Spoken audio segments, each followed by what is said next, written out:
Et nous sommes d'abord avec Lydie Catalano, cofondatrice d'IA Médical et du chatbot Cathy. Bonjour Lydie. Bonjour, Merci beaucoup de nous accompagner aujourd'hui dans Smart Éducation.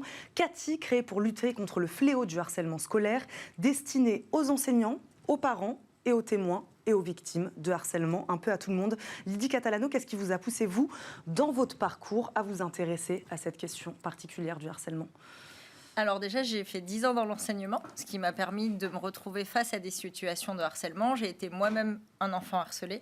Et donc, quand je me suis réorientée et reconvertie, ça me semblait important d'utiliser la technologie pour pouvoir répondre à ce problème et donner des outils qui soient accessibles et faciles à comprendre, que vous soyez parent, que vous soyez enseignant ou dans une équipe pédagogique, ou enfin que vous ayez besoin de parler ou de témoigner de quelque chose. Alors pourquoi un chatbot et puis pourquoi Cathy ? Alors, un chatbot, parce que c'était avant ChatGPT, mais c'est quelque chose qui est très facile à prendre en main. On a deux possibilités, ou vous faites en clic parce que vous ne savez pas trop comment formuler votre question, ou alors vous pouvez l'interroger directement et il va vous ramener vers des ressources.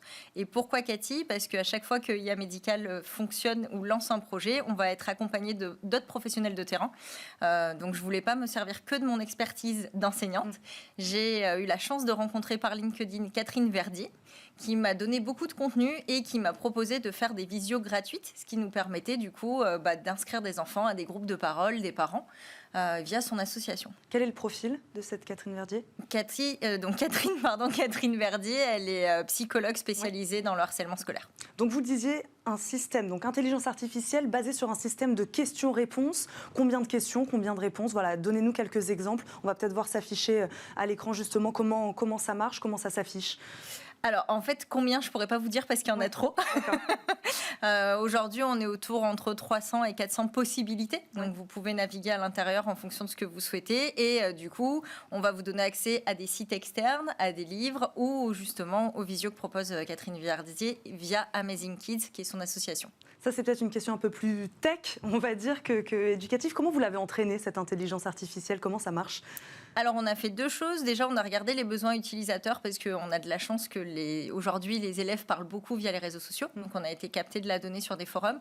Et ensuite, on a été vraiment aidé par le contenu de Catherine pour pouvoir formuler de manière pédagogique les réponses. Ce qui était vraiment important, qu'elle ne puisse pas générer de réponses. Et les ressources, vers quelles ressources exactement les utilisateurs sont redirigés ? Vous nous avez dit, mais comment ça marche ? C'est des partenariats que vous avez établis avec ces sites internet ? Alors, en fait, c'est des sites internet publics qui sont déjà connus, mais qui ne sont pas forcément toujours diffusés. Donc, en fait, on les a recensés. Vous avez besoin de l'autorisation, non, pour amener à partir du moment où vous donnez gratuitement. Nous, tous nos outils sont gratuits chez IA Médical.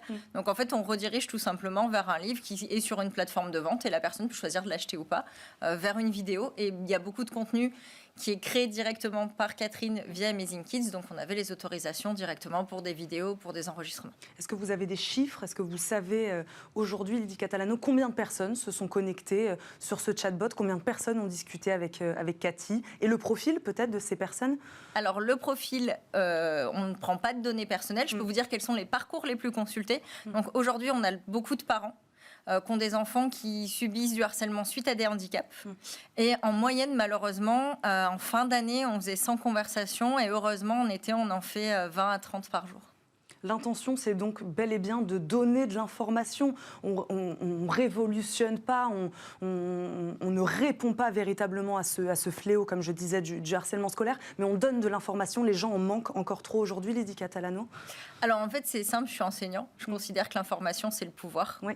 Donc aujourd'hui, l'État français a mis en place énormément de choses. Il y a énormément d'acteurs, de psychologues qui ont écrit des livres qui sont passionnants. Je pense que si on met en avant toute cette littérature, tout ce qui existe, on arrivera à donner plus de pouvoir aux victimes, aux témoins, aux enseignants via des progressions pédagogiques qui sont pensées pour eux et aussi aux parents parce que un enfant harcelé souvent ne parle pas et donc ça permet de donner des outils pour rétablir une conversation et une communication avec un enfant qui est en souffrance. Je le disais, vous êtes cofondatrice d'IA Médical. C'est vrai qu'on ne voit pas le lien tout de suite. Selon vous, ce sujet du harcèlement scolaire, c'est presque un sujet de santé ? C'est un sujet de santé publique, selon moi, surtout quand on voit où ça nous mène aujourd'hui. Je pense qu'il y a énormément de dépression chez les adolescents, surtout post-Covid, qui ont quand même monté en flèche. Et donc, effectivement, c'est un sujet de santé et la prévention doit être un sujet de santé. Après, on s'appelle IA Médical parce qu'on fait des chatbots et ça fait IAM, donc IAM Cathy. Lydie Catalano, on a un chiffre, je crois que c'est entre 6 et 10% des élèves qui sont aujourd'hui touchés ou victimes de harcèlement scolaire. Ça représente entre 800 000 et 1 million. C'est ça? Vous êtes OK avec ces chiffres-là? Je pense même qu'ils sont minorés parce que moi, je ne serais pas rentrée dans les radars parce que j'avais des parents qui l'ont détecté très vite, qui à l'époque pouvaient agir facilement et donc j'ai jamais été considérée comme un enfant harcelé alors que je me faisais taper dans les toilettes. Donc c'est un sujet qui est encore, où il y a encore besoin de donner des réponses, donner des solutions. Il y en aura toujours. Ouais. On est une solution parmi tant d'autres et c'est important d'avoir plein de solutions parce qu'il faut des points de contact pour aller discuter avec ses parents, ses profs, ses témoins et ses victimes. On va finir, Lydie Catalano, si vous le voulez bien, par une question que je vais poser à tous mes invités cette année. Quel est selon vous le modèle éducatif idéal? Question large, mais on peut donner une réponse courte finalement à cette question. Pour moi, c'est une école dans laquelle tout le monde se trouve bien, que ce soit les parents, les enfants et les enseignants, et qui répond aux besoins de chacun avec de l'attention et qui redonne le sourire le matin quand on va tous dans l'établissement scolaire. On va terminer là-dessus. Merci beaucoup Lydie Catalano d'avoir répondu à nos questions aujourd'hui, nous avoir présenté votre chatbot. Cathy, je rappelle, vous êtes la cofondatrice d'IA Médical et donc de ce chatbot. Merci beaucoup d'avoir été avec nous. Je vous propose maintenant d'accueillir notre deuxième invité.